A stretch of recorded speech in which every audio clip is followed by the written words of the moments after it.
Fique por dentro das principais discussões que impactam seus investimentos e das análises de nossos especialistas sobre as movimentações do mercado financeiro. Falando nisso, nosso encontro é toda manhã, logo após a abertura do mercado. Entre nos canais oficiais do Itaú Personalité e envie suas dúvidas sobre recomendação de investimentos.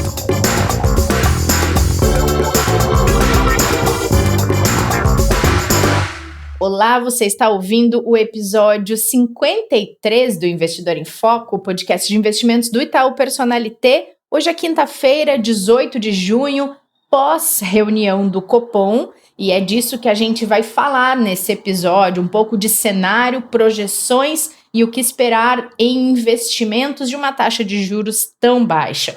Bom dia, Kleber, tudo bem? Bom dia, Rê, tudo bem, e você? Tudo certo.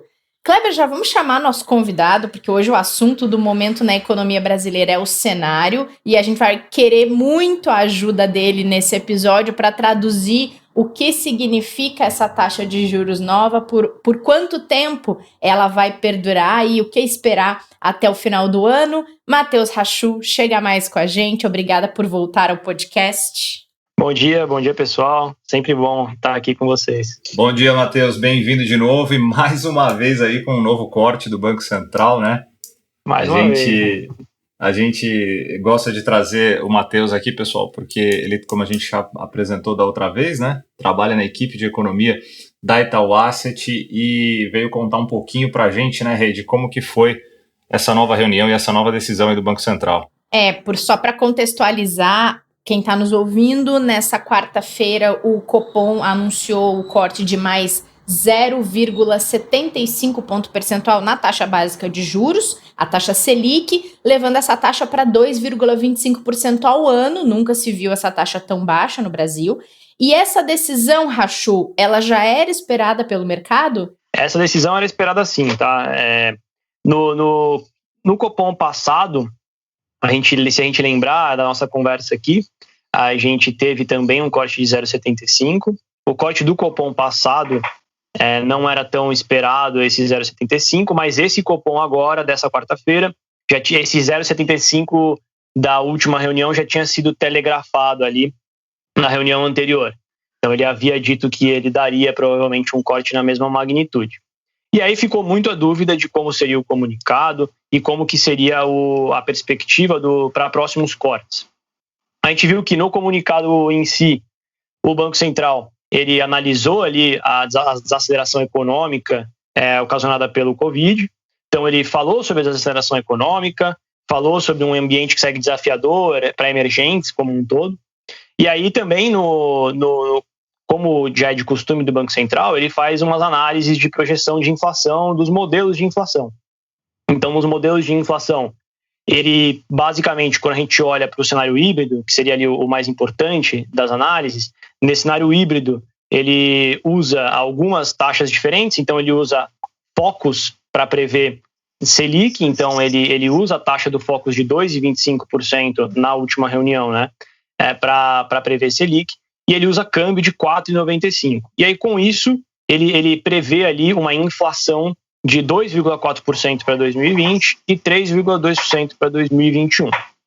Lembrando que as metas definidas pelo Conselho Monetário Nacional elas são de 4% para 2020 e 3,75% para 2021. Então, o Banco Central vê que, mesmo com esse juro de 2,25%, e a gente acha que esse câmbio de 4,95% que ele usou até foi muito conservador, ele vê uma previsão de inflação para esse ano e para o ano que vem abaixo da meta. Então, a gente acredita que ele deve ter e deve enxergar mais espaço nas próximas reuniões. Na sua ata, como ele escreveu na ata, né, ele teve uma tentativa ali do Banco Central, a gente leu como uma tentativa do Banco Central de segurar o mercado, para o mercado não reagir tanto a novos cortes. Ele indicou ali mais um ajuste residual, como ele diz, então mais um ajuste que isso nos indica que teria mais um ajuste de 0,25, mas o fato é que, olhando aqui para frente e olhando para os dados de atividade, para os dados de inflação, a gente acha que o Banco Central vai olhar mais espaço e ele vai dar novos cortes e a gente segue com o nosso call de 1,5% de juros para final de 2020 e 2% para final de 2021. A gente tem como cenário base que o Banco Central na próxima reunião vai dar mais um corte de 0,50% e na outra subsequente vai dar um corte de 0,25, mas podendo ter aqui um cenário alternativo de novos ajustes de 0,25, então sendo 25, 25 e 25, tá? Nas próximas reuniões subsequentes. O fato é que o juros é muito baixo e está num nível muito baixo. Acho que só uma coisa para comentar também da reunião. Na penúltima reunião, houve uma discussão de alguns membros sobre algo que a gente chama de lower bound, né? Effective lower bound. O que seria isso, né? Seria uma taxa de juros que existiria um limite de taxa de juros inferior. Então, o Banco Central, que nas 2 reuniões para trás tinha discutido isso, na última reunião ele tirou isso. Ele não teve essa discussão na última reunião, o que também indica que, tirando essa percepção de que teria um limite inferior, a gente também pode ter aí para frente mais cortes. Então, acho que o mercado como um todo leu o cenário aí do Copom como neutro, para um pouquinho mais indicado a corte de juros. Então, como em linha com o que ele disse ali de um corte de 0,25, a gente leu o 0,25 para mais, tá? Então, acho que a gente tem perspectiva de novos cortes aqui para frente. Legal, Racho. Eu ia entrar até nesse ponto contigo, para entender um pouco da visão de vocês sobre as próximas reuniões. E a gente sabe que tem muito investidor aí preocupado e até pensando, o Brasil vai ter juros negativo, né? Quando a gente pensa em inflação, quando a gente pensa nesse cenário, como que vocês enxergam isso mediante essas novas projeções que vocês já estão fazendo aí para as próximas reuniões? Sim, eu acho que é legal a gente construir o cenário todo aqui, né? A gente vê que sim. Quais são as nossas projeções, tá? Então, passando um pouco sobre as nossas projeções, a gente tem uma projeção de PIB de menos 5,5% para esse ano e de 2,2% para o ano que vem.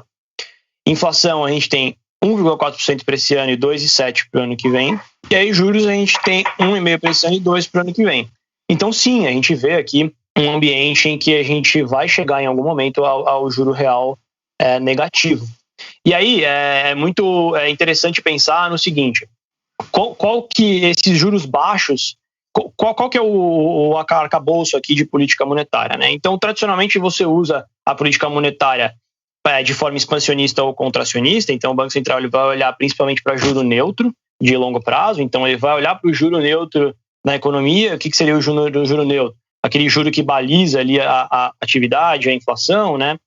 Um juro que não geraria inflação e também não estimularia tanto a atividade. E ele se posiciona abaixo desse juro neutro ou acima desse juro neutro. A lógica tradicional expansionista diz que você faz esse ajuste de juros para poder estimular a economia, estimular a demanda. A gente vê isso acontecendo também, essa necessidade de estímulo à demanda é muito forte, mas nesse momento também o corte de juros ele é um corte de juros para suportar as famílias e para suportar as empresas. Então, um corte de juros que vem no momento em que o mundo, né, você vê nos Estados Unidos o juros zero, você vê na Europa juros negativos e sem perspectivas disso subir nos próximos meses. Então, para a gente vê esse ciclo de corte de juros se mantendo em juros mais baixos por um período mais prolongado. Então, esses juros devem vir até setembro, mais ou menos, do ano que vem, nas nossas contas. Ele deve se manter baixo e deve voltar a subir mais ali para setembro, para o final do ano que vem.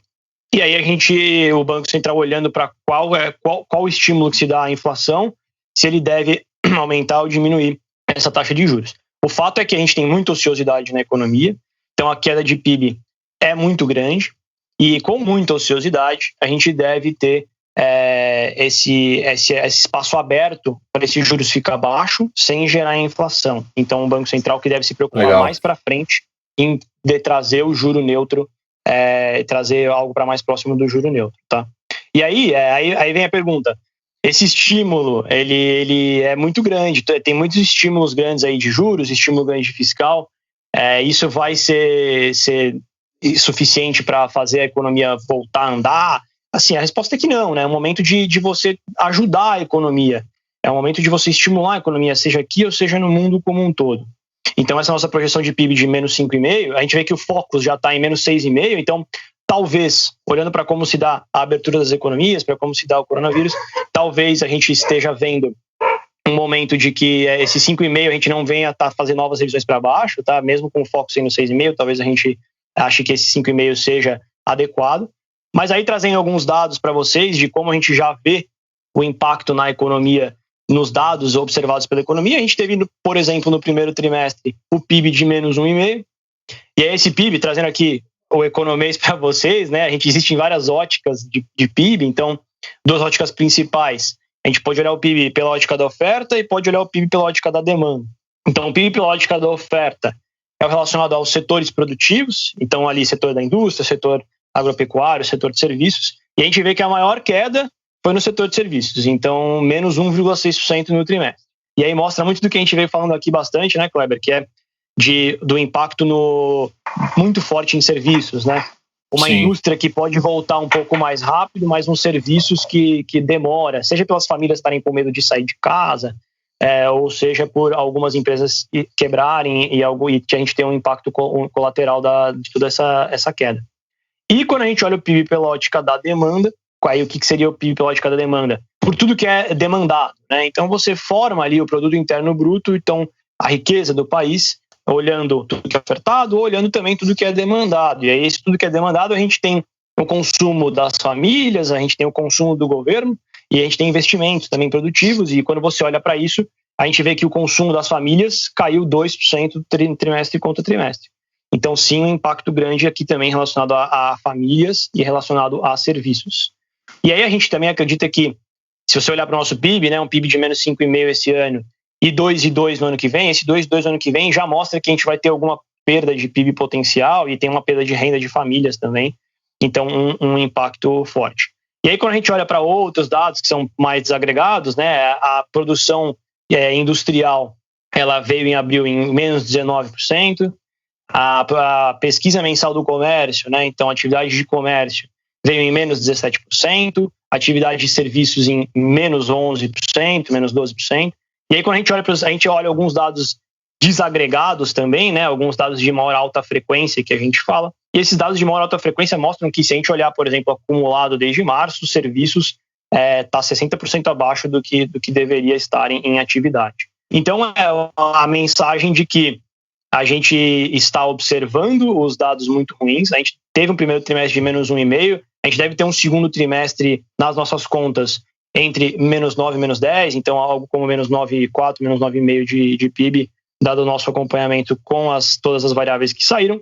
Então, impacto forte esse ano, mas olhando para as economias lá fora e como a gente começa a ver as economias abrirem, a gente deve ter sim uma perda de PIB potencial, mas a gente pode estar observando ali no segundo trimestre os piores dados, né? Matheus, você fez todo esse contexto com vários indicadores importantes que se conversam quando a gente faz uma análise mais macro da economia do país, né? Existem alguns países, Estados Unidos, por exemplo, que estão habituados há muito tempo a que a sua economia cresça com uma taxa de juros baixa e que os investimentos sejam bem diferentes do que a gente tem aqui. As pessoas têm um comportamento diferente, tanto como investidores como consumidores.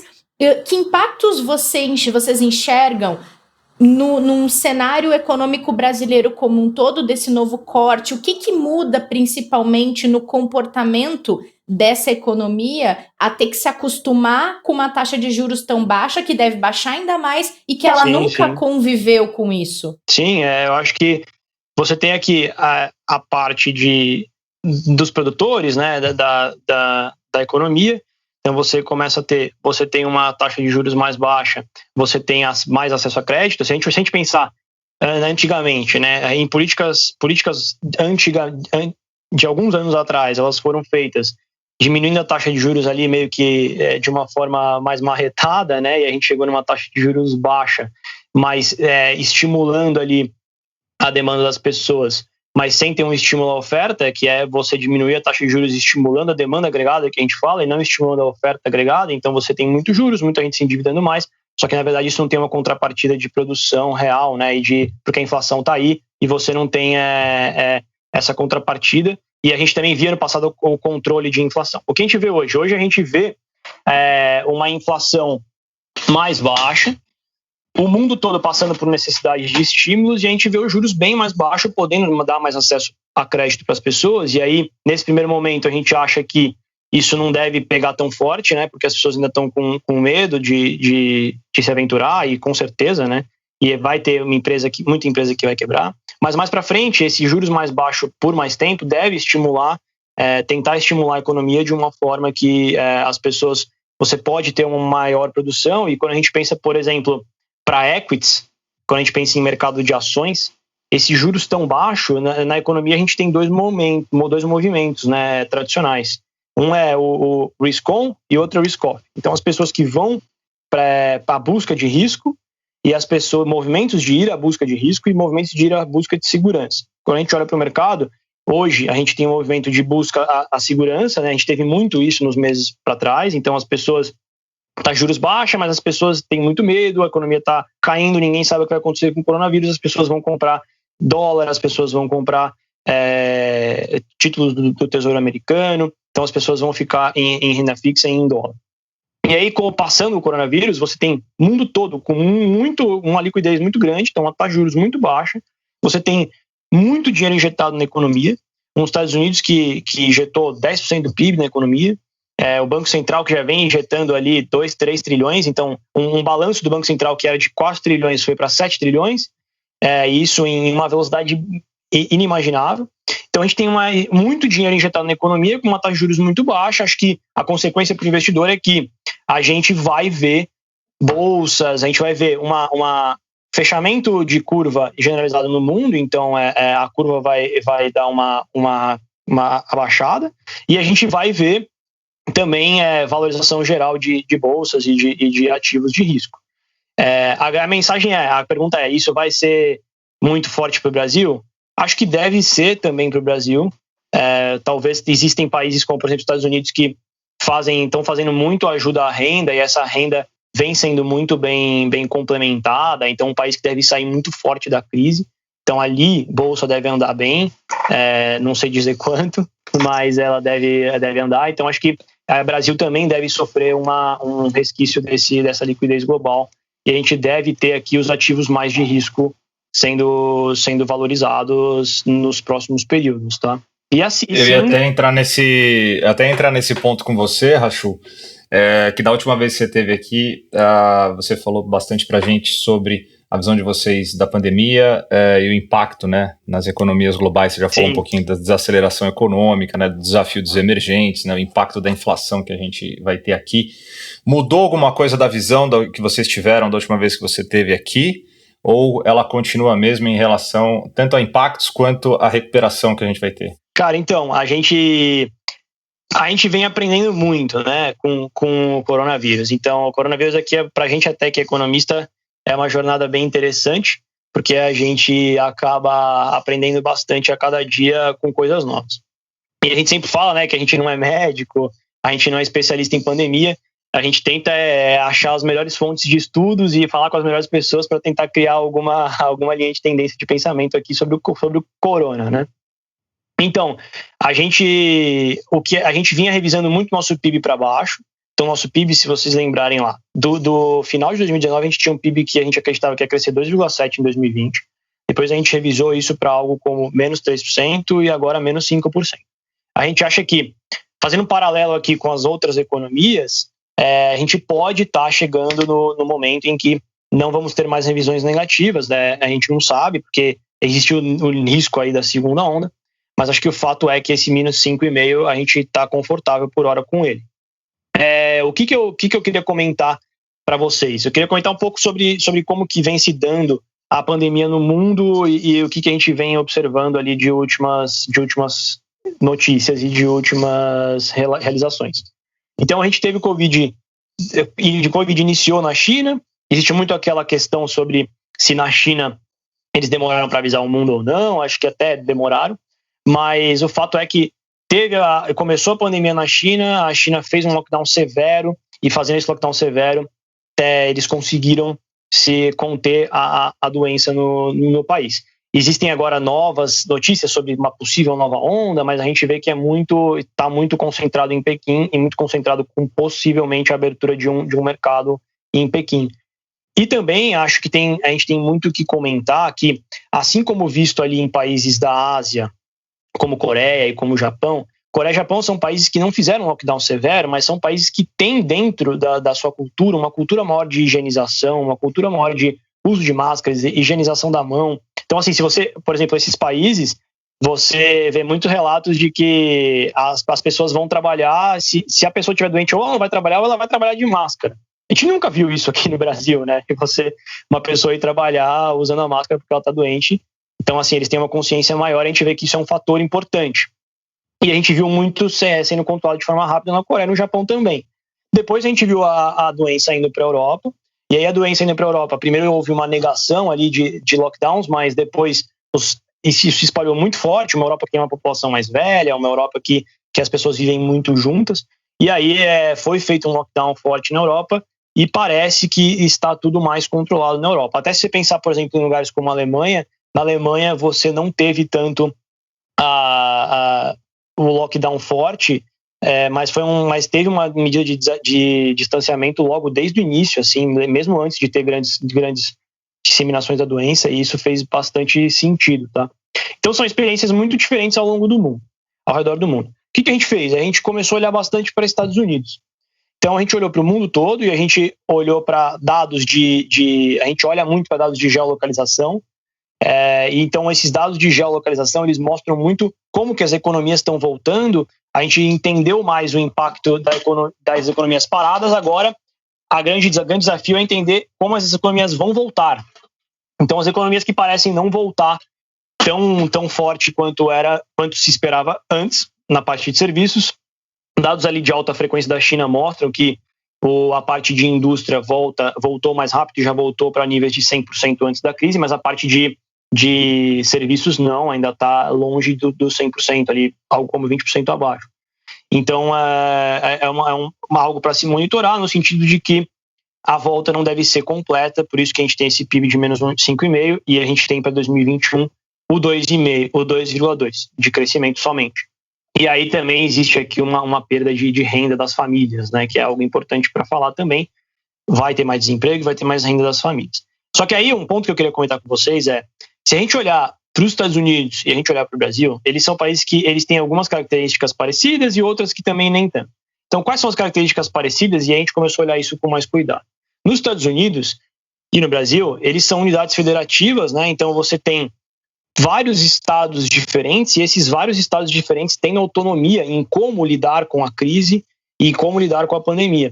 Então você tem o espalhamento da pandemia de forma desigual entre as cidades. Então, quando você olha o país de forma inteira consolidada, seja os Estados Unidos, seja o Brasil, ele pode estar passando uma mensagem que talvez seja melhor olhar de forma regional. Então, nos Estados Unidos, a gente acha que os Estados Unidos ele é um país muito mais conectado com o exterior e conectado internamente também. Então, basta você olhar, por exemplo, quantas universidades tem nos Estados Unidos, em várias regiões, e quanto que essas universidades recebem de estudantes estrangeiros. Basta você olhar a interconexão entre vários estados. Então, como existem muitas pessoas nos Estados Unidos que vivem em estados distintos, as suas famílias e seus trabalhos, né? Então você tem muito trânsito de pessoas entre os Estados Unidos.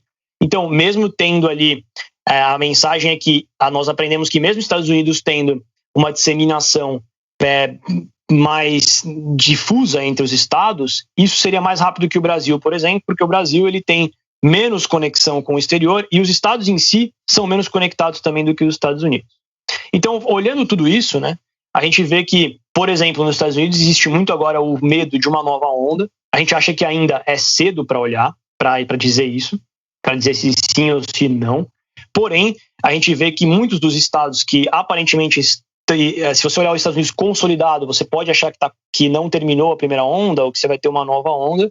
Mas se você olhar os estados separados, a gente vê que muitos dos estados do sul, que não foram tão afetados no começo da pandemia, ou que não têm ainda muito costume, não tiveram lockdowns, não têm costume de fazer distanciamento, começaram a ter mais contaminações. Então é muito importante olhar de forma desagregada. E aí quando a gente olha para o Brasil, a gente vê que de forma desagregada também, algumas regiões já estão mais avançadas que outras, como por exemplo, se a gente olhar para São Paulo e para Rio de Janeiro, Rio de Janeiro, ou até olhar lá para a parte do norte, ali principalmente Amazonas, essas regiões elas já têm, a gente analisa bastante o coeficiente de reprodução, né, o R, então quanto que você tem de disseminação da doença. Esse R abaixo de 1 já pode indicar algum controle da curva, então a gente vê que algumas regiões como São Paulo, Rio de Janeiro, Amazonas já podem ter algum controle da curva, mas outras regiões de São Paulo também, com um início de grande contaminação no sul e o início e alguns lugares do Nordeste também estão em plena ascensão da doença, então o consolidado do Brasil sobe muito, a gente está longe de algo tranquilo no Brasil, mas olhando para algumas regiões a gente vê que a gente já pode estar chegando próximo do pico, tá?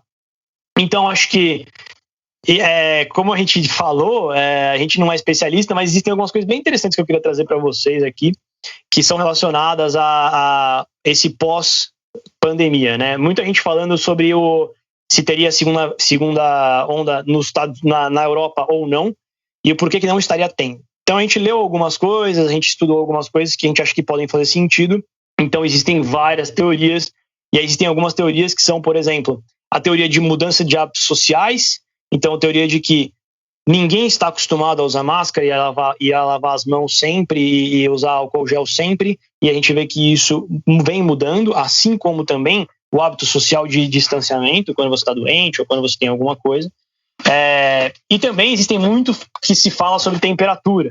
Então, acho que o que é interessante é menos pensar se o vírus ele se dissipa mais, ou se ele vive ou morre no calor ou no frio, mas pensar muito sobre a carga viral. Então, muito está relacionado à carga viral, enquanto você tem disposição ao vírus para você poder ficar contaminado e ser pego pelo vírus.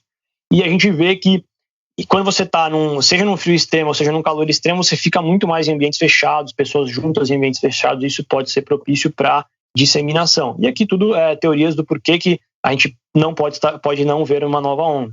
E também, uma que a gente achou muito interessante foi sobre a imunidade de rebanho. Então, muito se fala sobre a imunidade de rebanho, que seria isso, né? Que se você tiver 60%, 70% da população contaminada, essa população faria com que você tivesse escudos naturais ali para a disseminação do vírus, e esses escudos naturais fariam com que você tivesse um controle das curvas. O que a gente vê é que existem alguns estudos falando sobre os super spreaders, né? Que eles falam. O que seriam os super spreaders?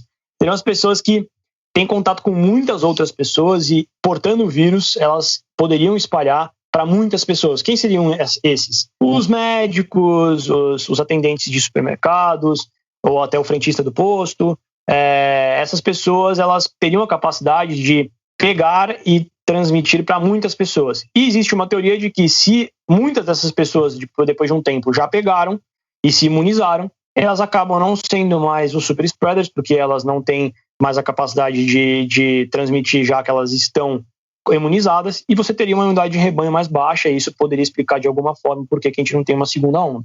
Então a gente está muito atento a tudo isso, olhando muitos dados. A gente ainda acha que é cedo para dizer se essa segunda onda vem ou não. A gente vai ter aí o vírus presente até ano que vem, quando tiver uma vacina realmente. Mas o fato é que a atividade está voltando, as pessoas estão voltando a trabalhar. Por hora a gente não vê a segunda onda, então todo esse impacto que a gente teve, se a gente olhar, por exemplo, o impacto em entrar em emprego nos Estados Unidos, no emprego dos Estados Unidos, a gente teve uma destruição forte de emprego nos Estados Unidos, muito disso feito ocasionado por empregos informais, mas uma taxa de desemprego que chegou a 14,7%. Depois teve uma volta e o mercado ficou muito, muito feliz com essa volta, mas o fato é que a taxa de desemprego está em 13% nos Estados Unidos, muito forte, mas a gente vê que possivelmente a gente vai ter ali agora para frente muitas notícias ruins, mas daqui a alguns meses começar a ter notícias boas, tá? E aí aqui, lógico, com toda a incerteza do cenário e com tudo que a gente ainda não sabe, né? A gente tá passando por um momento de muita descoberta e incerteza. Verdade, Matheus. Mas que legal que vocês têm essa gama tão grande de olhares para ficarem atentos e conseguir entender o que de fato uma pandemia faz com uma economia global, né? Isso com certeza é um aprendizado. Ninguém queria que fosse desse jeito, obviamente, né? Exatamente. Mas o bacana é que vocês conseguem descobrir maneiras e caminhos para ter esses olhares tão diferentes, né? E é isso que vai fazer com que vocês construam uma recomendação de credibilidade e também uma análise de credibilidade, né? Isso é muito legal, parabéns. Não, eu acho que a gente está sempre aqui tentando encontrar as melhores formas, e acho que muito do que a gente conversou no outro podcast, né, sobre a nossa função ali dentro da Itaú Asset, então a gente fazer a análise econômica tentando suportar as mesas de investimento. Então acho que o grande desafio aqui não é nem tanto acertar o número em si, mas é mais acertar a tendência e tentar observar quais vão ser as reações do mercado e quais vão ser as tendências para a gente conseguir fazer com que as mesas de investimento ganhem dinheiro e que a gente consiga acertar de forma bem precisa aqui, né? Muito legal. Obrigada, Matheus. Muito a gente bom. vai voltar contigo com certeza. Excelente outras análise. vezes. Imagina. Obrigado a você. E vamos acompanhando isso bem de perto. Obrigada mesmo. Parabéns pelo trabalho. Obrigado a vocês pelo convite. Muito legal aqui o canal de comunicação. Valeu. Kleber, amanhã estaremos de volta. Amanhã estaremos com canelas aqui. Tomaremos um café com canelas. Outro dia a gente traz o Matheus para tomar um café com canelas também. Com certeza. A próxima a gente traz ele numa sexta-feira aqui. Legal. Pessoal, a gente se encontra amanhã. Sigam as redes sociais do Itaú Personalité. Acompanhem também a live hoje às 5 horas no Instagram e no YouTube. Fiquem bem, protejam-se, fiquem em casa, usem máscara, todas essas formas de proteção que a gente fica lembrando aqui para que a gente passe logo por essa pandemia toda e fique todo mundo bem saudável. Até amanhã. Fique por dentro das principais discussões que impactam seus investimentos e das análises de nossos especialistas sobre as movimentações do mercado financeiro. Falando nisso, nosso encontro é toda manhã, logo após a abertura do mercado. Entre nos canais oficiais do Itaú Personalité e envie suas dúvidas sobre recomendação de investimentos.